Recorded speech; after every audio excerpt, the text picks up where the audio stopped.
এই ছেলেটি একটি প্রাচীন কূপ দেখতে পায়, সেই কূপের কাছে যায়। সেখানে গিয়ে দেখতে পায় সবুজ আলো ঝলছে। তার হাতে থাকা বালতি থেকে নিচে ফেলে দেয়। সেখান থেকে পানি তুলে পানিটি খেয়ে কিছুই বুঝতে না পানিটি একটি গাছের গড়ে যায়। মরা গাছটি তৎক্ষণাৎ জীবিত হয়ে যায় এবং ফল ধরতে শুরু করে দেয়। ছেলেটি কাজ করতেছিল, সেই সময় তার কিছু একটি অনুভূতি হয় এবং তাকে কিছু জড়িয়ে ধরে। সে বুঝতে পারে তার শরীরে প্রচুর পরিমাণে শক্তি চলে এসেছে, আর সে ভাবতে থাকে সেই পানিটি খাওয়ার ফলে তার শরীরে এত পরিমাণ শক্তি চলে এসেছে।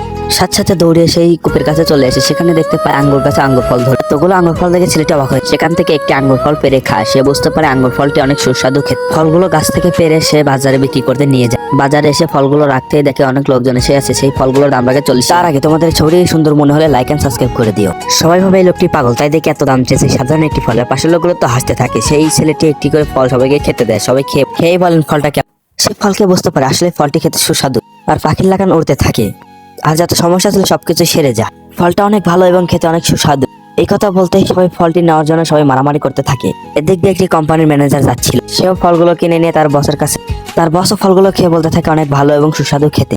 কন্ডাক্ট করার চেষ্টা কর। নেক্সট পার্টের জন্য কমেন্টে লেখো পার্ট 2।